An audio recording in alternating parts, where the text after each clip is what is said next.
Hello everyone, welcome to the class of Food Safety and Standard. I'm Pooja Balkishore from Department of Biotechnology of Bharati Group of College. In today's class, we are going to study about GHP, that means Good Hygiene Practice in Food Safety. Let's see the key points. Good Hygiene Practice, that means GHP, Scope and Use of GHP, Elements of GHP, then उसके elements होते हैं primary production, establishment of design and facilities, control of operation, establishment of maintenance and sanitation, then establishment of personal hygiene, then transportation, then product information and customer awareness, then last one is training. Now let's start our topic, that is good hygiene practice or GHP. तो good hygiene practice ऐसे procedures, practical procedures या process होते हैं जिनका use हम food production areas जैसे कि हो गया फैक्ट्रीज़ हो गई, होटल्स हो गए, रेस्टोरेंट्स हो गए, जहाँ पर भी फूड का प्रोडक्शन होता है उन सभी जगहों पर इस्तेमाल किया जाता है. यानी ये ऐसे प्रोसीजर और प्रोसेस होते हैं जिनके द्वारा हाइजीन मेंटेन की जाती है during the production of food, ताकि हमारा जो फूड है वो सेफली प्रोड्यूस हो सके. तो इसकी प्रॉपर डेफिनेशन ये हो जाती है कि गुड हाइजीन प्रैक्टिस ऐसे प्रोसीजर्स होते हैं जिनका यूज़ हम हाइजीनिक कंडीशन बनाए रखने के लिए करते हैं during the production of food. ठीक है, यानी फूड प्रोडक्शन के टाइम पर हाइजीन कंडीशन बनाए रखने के लिए गुड हाइजीन प्रैक्टिस की प्रोसीजर्स का यूज़ किया जाता है. ठीक है, यानी कि दूसरे वर्ड में कहा जा सकता है कि good hygiene practice practical procedure और प्रोसेस होते हैं जिनका यूज़ हाइजीनिक एनवायरनमेंट को बनाए रखने के लिए किया जाता है. इसके लिए डिसइंफेक्टेंट और सैनिटाइजिंग प्रोग्राम्स को फॉलो किया जाता है.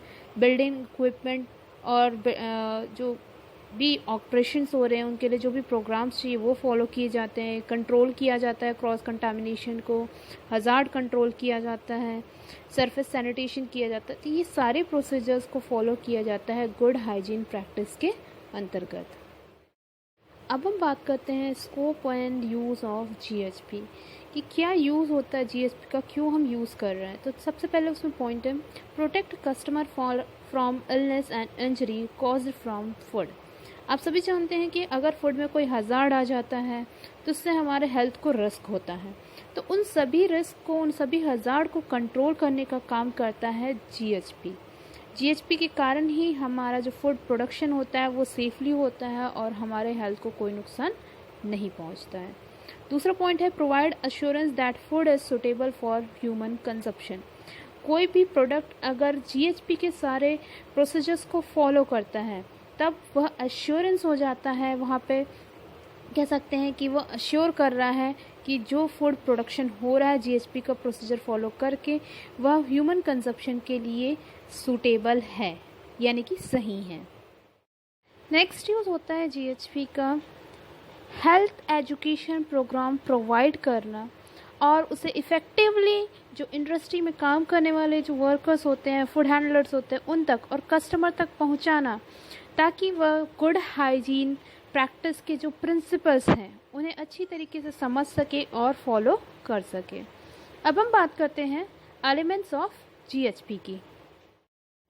जीएचपी के टोटल 8 एलिमेंट्स होते हैं जिनमें पहला है प्राइमरी प्रोडक्शन, नेक्स्ट है establishment of design and facilities, उसके बाद है control of operation, then fourth है एस्टैब्लिशमेंट यानी कि maintenance and sanitation, then establishment of personal hygiene, उसके बाद है transportation, then product information and customer awareness, then last one is training. ठीक है, अब सबसे पहले हम डिस्कस करते हैं हमारे प्राइमरी प्रोडक्शन को. तो प्राइमरी प्रोडक्शन का यहाँ अर्थ होता है गुड हाइजीन प्रैक्टिस के द्वारा जो फूड में हज़ार्ड आते हैं, जिन हज़ार्ड की वजह से इन फ्यूचर बहुत ज़्यादा घातक बीमारियां हो सकती है, जो बहुत ज़्यादा हेल्थ को रिस्क पहुंचा सकता है, तो उन हज़ार्ड को स्टार्टिंग में ही कंट्रोल कर लेना. जो रॉ फूड के साथ आते हैं जैसे कि पेस्टिसाइड्स आप जानते हैं वेजिटेबल्स में पेस्टिसाइड छिड़के हुए रहते हैं, तो एंटीबायोटिक्स दिया जाता है, मायोटॉक्सिन्स होते हैं, उनमें हो सकता है कुछ माइक्रो ऑर्गेनिजम्स प्रेजेंट हो। तो ऐसे जो फ्रेश फूड या रॉ फूड्स होते हैं उनमें जो हजार्ड प्रेजेंट होते हैं उन्हें स्टार्टिंग में ही कंट्रोल करना, ये होता है प्राइमरी प्रोडक्शन इन जीएचपी यानी गुड हाइजीन प्रैक्टिस। इस प्रकार गुड हाइजीन प्रैक्टिस के प्राइमरी प्रोडक्शन के द्वारा फूड में प्रेजेंट जो हजार्ड होते हैं उन्हें स्टार्टिंग पॉइंट पर ही डिस्ट्रॉय कर दिया जाता है, प्रिवेंट कर दिया जाता है। उसके बाद नेक्स्ट पॉइंट आता है establishment of design and facilities. GHP के द्वारा जो प्रेमाइसेस होते हैं फूड फैक्ट्री में, जो प्रेमाइसेस है, जो इक्विपमेंट यूज़ किए जाते हैं, जहाँ सरफेस होता है जहाँ पे फूड प्रोडक्शन किया जाता है, जो फैसिलिटीज़ होनी चाहिए फूड फैक्ट्रीज़ में, फूड प्रोडक्शन एरियाज़ में, वो सभी इस तरीके से लोकेट, डिज़ाइन और कंस्ट्रक्ट होनी चाहिए जिससे कि जो कंटामिनेशन हो वो कंटामिनेशन, चाहे क्रॉस कंटामिनेशन, माइक्रोबियल, बायोलॉजिकल, कोई भी तरीके का कंटामिनेशन हो, वो कम से कम हो। ठीक है, पहली चीज़। दूसरी चीज़, इन सभी चीज़ों का इस तरीके से प्रॉपर मेंटेनेंस, क्लीनिंग और डिसइंफेक्शन करना चाहिए जिससे कि कंटामिनेशन होने के कोई चांसेस ना हो, हजार्ड के उत्पन्न होने के या रिस्क होने के कोई भी चांसेस वहाँ पर ना हो। ठीक है। Then third point, protect against the pest. हमारी जो फैसिलिटीज़ हैं, हमारी जो फैक्ट्रीज होती हैं, वहाँ की प्रीमाइसेस, इक्विपमेंट इस तरीके से हमें क्लीन करके रखने चाहिए, इस तरीके से उसे टाइटली पैक्ड रखने चाहिए और यूज़ करने के बाद उसको टोटल साफ़ करना चाहिए ताकि उसमें कोई भी पेस्ट एंट्री ना कर सके। ठीक है। अब बात करते हैं हम कि हमारे प्रीमाइसेस के अकाउंट पर किस तरीके से जीएचपी होना चाहिए। तो सबसे पहले बात करते हैं लोकेशन की।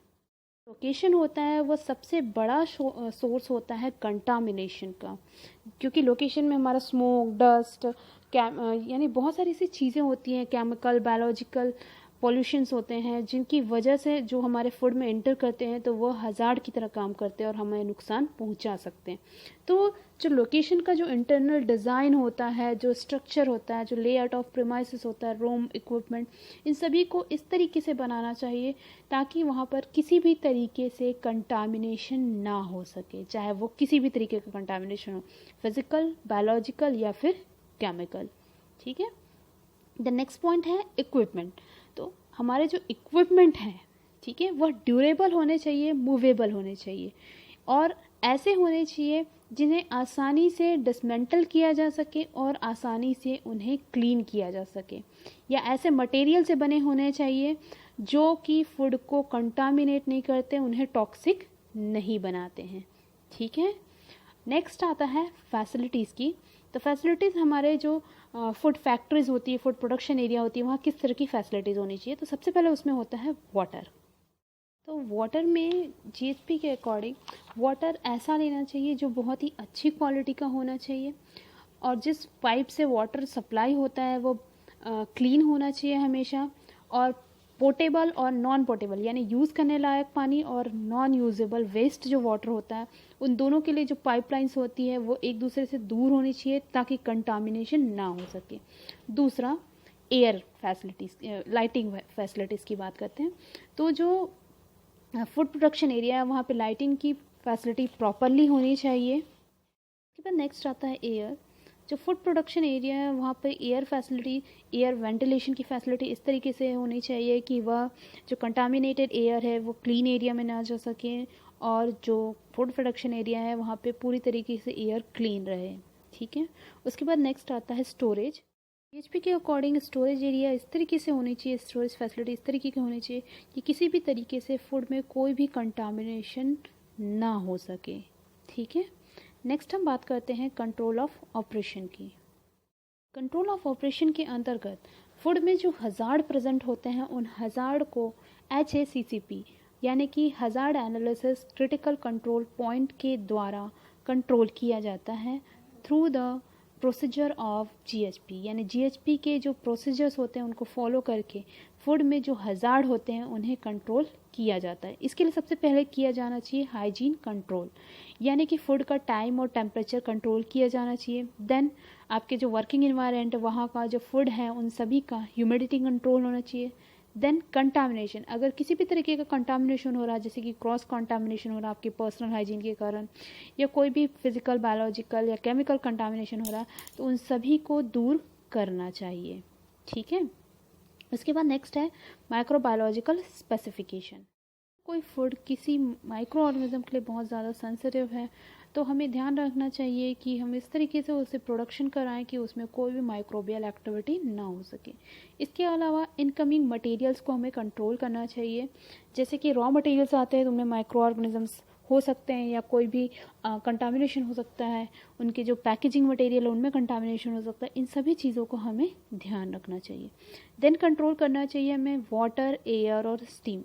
हमारी जो फूड फैक्ट्री होती है, फूड फैसिलिटीज़ होती हैं, वहाँ पर हमें एयर, वाटर और जो स्टीम प्रोडक्शन हो रहा है उन सभी को कंट्रोल करना चाहिए। देन आपने जितने भी कंट्रोल करने के लिए प्रोसीजर्स फॉलो किए हैं, ठीक है, उन सभी का डॉक्यूमेंटेशन करना चाहिए, प्रोसीजर को रिकॉल करना चाहिए, बार बार उसे रिपीट करना चाहिए ताकि वह प्रैक्टिस में हो सके, और पूरी तरीके से इन्हें मैनेज करके रखना चाहिए। इस प्रकार से कंट्रोल ऑफ ऑपरेशन द्वारा जितने भी हज़ार्ड हो सकते हैं उन्हें हमें कंट्रोल करना चाहिए फूड में by the procedure of GHP। अब हम नेक्स्ट बात करते हैं एस्टैब्लिशमेंट, मेंटेनेंस एंड सैनिटेशन। किस तरीके से मेंटेनेंस करना चाहिए और सैनिटेशन मेंटेन करना चाहिए। अब बात करते हैं सबसे पहले मेंटेनेंस की। तो मेंटेनेंस के द्वारा जितने भी इक्विपमेंट्स होते हैं उन्हें किस तरीके से रखना चाहिए। तो फैसिलिटेट सैनिटेशन प्रोसीजर, आपके जितने भी इक्विपमेंट है, वर्किंग एरिया है, उन्हें पूरी तरीके से सैनिटेशन प्रोसीजर्स होते हैं उनके द्वारा क्लीन करना चाहिए। Then function as indeed particularly at critical control point. ठीक है, यानी कि क्रिटिकल कंट्रोल पॉइंट के द्वारा हज़ार्ड को कंट्रोल करना चाहिए, उनसे क्या खतरे होते हैं इन सभी को जान करके उन्हें कंट्रोल करना चाहिए। उसके बाद prevent the contamination of food. ठीक है, अब फूड को कंटामिनेट होने से बचाना चाहिए, चाहे वो फिजिकल कंटामिनेशन हो, बायोलॉजिकल हो या फिर केमिकल कंटामिनेशन हो। ठीक है, ये चीज़ें हमें मेंटेन करनी पड़ती है। उसके बाद आता है नेक्स्ट क्लीनिंग। तो क्लीनिंग किस तरीके से करनी चाहिए। Remove cross debris from the surface. अगर आपके प्रीमाइसेस के आसपास में कुछ डेब्रिस हैं या फिर कुछ ऐसी चीज़ें हैं जिनसे पेस्ट या फिर कुछ भी ऑर्गेनिजम्स अट्रैक्ट होते हैं और वो फूड को कंटामिनेट कर सकते हैं, तो अपने जो एरिया है, वर्किंग एरिया, वहाँ से उसे साफ कर देना चाहिए। ठीक है, उसके बाद अप्लाई अ डिटर्जेंट सॉल्यूशन। देखिए, जो आपका फूड प्रोडक्शन एरिया है वहाँ पर अगर आपको सफाई करनी है तो आपको वहाँ पर लिक्विड डिटर्जेंट यूज़ करना चाहिए। ठीक है, उसके बाद आपको आपके इक्विपमेंट के जो भी सरफेस है, जो आपका वर्किंग एरिया, उसकी सरफेस को हमेशा वाटर से साफ करते रहना चाहिए। ठीक है, नेक्स्ट पॉइंट है डिसइंफेक्शन व्हेन वेयर नेसेसरी। अगर आपको लगता है कि कहीं पे माइक्रोबियल कंटामिनेशन के चांसेस ज़्यादा हैं तो उसे डिसइंफेक्टेंट से पूरी तरीके से क्लीन करना चाहिए, पर ध्यान रखिए इससे आपके फूड में कोई कंटामिनेशन नहीं होना चाहिए। उसके बाद अगर आप सरफेस, अपने जो इक्विपमेंट है उनकी सरफेस को क्लीन कर चुके हैं, सभी चीज़ें साफ़ कर चुके हैं आप वाटर से, डिटर्जेंट से, डिसइंफेक्टेंट से, तो उसके बाद लास्ट में उसे ड्राई क्लीनिंग करनी चाहिए, यानी कि उसे साफ़ कपड़े से साफ़ करना चाहिए, अच्छी तरीके से पोंछना चाहिए ताकि वहाँ पर वाटर के कोई ड्रॉपलेट्स या फिर किसी और चीज़ के कोई भी ड्रॉप्स वहाँ पे ना छूट जाएं। ठीक है, नेक्स्ट पॉइंट आता है पेस्ट कंट्रोल सिस्टम। GHP के द्वारा नेक्स्ट पेस्ट कंट्रोल करना चाहिए। GHP किस तरीके से मेंटेन कर सकते हैं, तो सबसे पहले पेस्ट को प्रीमाइसेस में एंटर करने से रोकना चाहिए, यानी आपके विंडोज, सीलिंग, वॉल्स इस तरीके से बनी होनी चाहिए कि किसी भी तरीके से पेस्ट उसमें एंट्री ना कर सके। दूसरा, प्रोटेक्ट फूड फ्रॉम पेस्ट, यानी कि अगर आप कहीं फूड स्टोर करके रख रहे हैं, कहीं पे स्टोरेज रूम है, तो वो इस तरीके से होना चाहिए कि उस फूड में पेस्ट कहीं से भी एंट्री ना कर सके, उसे कंटामिनेट ना कर सके। उसके नेक्स्ट है, अगर फूड में किसी भी तरीके से कोई कंटामिनेशन हो रहा है तो उस कंटामिनेशन को तुरंत ही दूर कर देना चाहिए, उस संक्रमण को पूरी तरीके से दूर कर देना चाहिए तुरंत। उसके बाद नेक्स्ट है इंक्लूड रेगुलर इंस्पेक्शन। हर बार, हर कुछ दिनों में, जैसे वीक में 1 बार या 2 बार आपको पेस्ट पेस्ट आ तो नहीं रहे हैं या पेस्ट का कंटामिनेशन तो नहीं हो रहा फूड में, इस चीज़ों को वहाँ पर इंस्पेक्ट करना चाहिए हर कुछ दिनों में, ठीक है। उसके बाद नेक्स्ट है waste management. Disposal of sewage and effluents, यानी कि जो फूड प्रोडक्शन के दौरान जो सॉलिड, लिक्विड और गैस वेस्ट निकलता है उन सभी को किस तरीके से डिस्पोज करना चाहिए। तो उसे इस तरीके से डिस्पोज करना चाहिए कि वह एनवायरनमेंट को पोल्यूशन ना करे, आपके फूड को पोल्यूशन ना करे। आपके लिए उसके लिए प्रॉपर ड्रेनेज सिस्टम होना चाहिए, वेस्ट डिस्पोजल सिस्टम होना चाहिए, उनका मैनेजमेंट होना चाहिए। इस तरीके से आपकी फैक्ट्री में इस तरीके के कह सकते हैं फैसिलिटीज़ होनी चाहिए कि ये सभी चीज़ों से आपका फूड को कोई नुकसान ना हो सके और आपका फूड या वाटर जो है वो कंटामिनेट ना हो सके, ठीक है। उसके बाद आता है पर्सनल हाइजीन। जितने भी फूड हैंडलर्स होते हैं जो फूड प्रोडक्शन में पार्टिसिपेट कर रहे हैं उन सभी को पूरा अनुशासित होना चाहिए। उन्हें प्रोटेक्टिव क्लोथ्स, क्लीन क्लोथ्स पहनने चाहिए, हेड उनका कवर होना चाहिए, उनको फेस मास्क पहने हुए होना चाहिए और ग्लव्स पहनने चाहिए, यानी पूरी तरीके से अपनी पर्सनल हाइजीन को मेंटेन करना चाहिए। नेक्स्ट आता है establishment of personal hygiene. Personal hygiene होता है वह सभी फूड हैंडलर्स, विजिटर्स, उन सभी के लिए अप्लाई होता है। तो जीएचपी के अकॉर्डिंग सबसे पहले मायने रखता है जो फूड हैंडलर होते हैं, जो एम्प्लॉयज़ होते हैं, उनका हेल्थ स्टेटस। अगर किसी को कम्युनिकेबल डिजीज़ है, फैलने वाली बीमारियां हैं, या उनके स्किन सरफेस पे कोई बीमारी हो गई है, या कुछ भी ऐसी कोई बीमारी है जिससे आपका फूड आइटम कंटामिनेट हो सकता है, तो उस पर्सन को वहाँ पर काम नहीं करना चाहिए, कुछ दिनों के लिए उन्हें रोक देना चाहिए। देन उसके बाद आता है पर्सनल क्लीनलीनेस, यानी एक पर्सन का प्रॉपर क्लीन होना, यानी जो फूड हैंडलर होते हैं उनका कपड़े, क्लोथ्स क्लीन होने चाहिए, चेहरे पर फेस मास्क होना चाहिए, उनके ग्लव्स पहने होने चाहिए, उनके जो हेड हैं वो कवर होने चाहिए, उनके नेल्स क्लीन होने चाहिए, नेल्स बढ़े हुए नहीं होने चाहिए, उन्हें कोई भी ज्वेलरीज नहीं पहननी चाहिए, फुटवेयर ऐसा पहनना चाहिए जो सिर्फ फैसिलिटी में ही यूज़ किया जाए, बाहर से पहने हुए शूज़ पहन के फैसिलिटीज़ में नहीं आना चाहिए। तो ये सब पर्सनल क्लीनलीनेस के अंतर्गत आता है। उसके बाद आता है पर्सनल बिहेवियर। जीएचपी के अंतर्गत पर्सनल बिहेवियर का अर्थ होता है जो फूड हैंडलर है उसका वर्किंग एरिया में जो बिहेवियर है वो किस तरीके से होना चाहिए। सबसे पहली चीज़, उसे वर्किंग एरिया में कहीं भी स्मोक नहीं करना, स्पिटिंग मतलब थूकना नहीं चाहिए, कभी जो फूड प्रोडक्शन एरिया वहाँ पे चूइंग यानी कि कुछ चबाना नहीं चाहिए, स्नीजिंग नहीं करनी चाहिए, कफिंग नहीं होनी चाहिए, खांसना नहीं चाहिए, कभी भी फूड प्रोडक्शन जो एरियाज़ होते हैं वहाँ पर भोजन नहीं करना चाहिए। ये सभी चीज़ें ध्यान रखनी चाहिए एक फूड हैंडलर को, ये उनके बिहेवियर में होना चाहिए कि इन सभी बातों का वह ध्यान रखे। उसके बाद आता है विजिटर्स। मैंने आपको पहले ही कहा था पर्सनल हाइजीन के अंतर्गत विजिटर्स का भी बहुत ज़्यादा रोल होता है। आप चाहे मैनेजर हो या कोई और पोस्ट पे हो, लेकिन अगर आप फूड फैक्ट्रीज़ में एंट्री कर रहे हैं, इंस्पेक्शन के लिए भी एंट्री कर रहे हैं, तो आपको जो उसकी गाइडलाइंस होती है हाइजीन मेंटेन करने की, जो रूल्स होती, जो गाइडलाइंस होती है, वह फूड प्रिपरेशन एरिया में एंट्री करने से पहले पूरी तरीके से फॉलो करनी चाहिए, ठीक है। आपको प्रोटेक्टिव क्लोथ्स पहनने चाहिए, आपको पर्सनल हाइजीन को पूरी तरीके से मेंटेन करना चाहिए ताकि फूड प्रोडक्शन एरिया में आप किसी भी तरीके से कंटामिनेशन ना पहुंचा सके एज विजिटर। नेक्स्ट बात करते हैं ट्रांसपोर्टेशन। तो जीएचपी के द्वारा ट्रांसपोर्टेशन इस तरीके से होना चाहिए कि हम फूड को प्रोटेक्ट कर सकें। सबसे पहले कंटामिनेटिंग सोर्स से, यानी ऐसे सोर्सेज से हम अपने फूड को बचा सकें जो उसे कंटामिनेट कर सकते हैं ड्यूरिंग द ट्रांसपोर्टेशन, जैसे कि पेस्ट हो गया, डस्ट हो गया, तो इन सभी से हम बचा सकें। दूसरा, हमें इस चीज़ का भी ध्यान रखना चाहिए जीएचपी के अंतर्गत कि अगर कोई फूड अनुपयुक्त है कंज्यूम करने के लिए तो हमें उसे हटा देना चाहिए, उस डैमेज फूड प्रोडक्ट को हटा देना चाहिए, ठीक है। उसके बाद नेक्स्ट आता है ड्यूरिंग द ट्रांसपोर्ट हमें इस चीज़ का ध्यान रखना चाहिए कि हम अपने फूड प्रोडक्ट को ऐसा एनवायरनमेंट प्रोवाइड करें जिससे कि वह ख़राब ना हो और उनमें कोई भी पैथोजन या माइक्रो ऑर्गेनिजम्स प्रोड्यूस ना हो सके या उस फूड में किसी भी तरीके का टॉक्सिन प्रोडक्शन ना कर सके वह माइक्रो ऑर्गेनिज्म।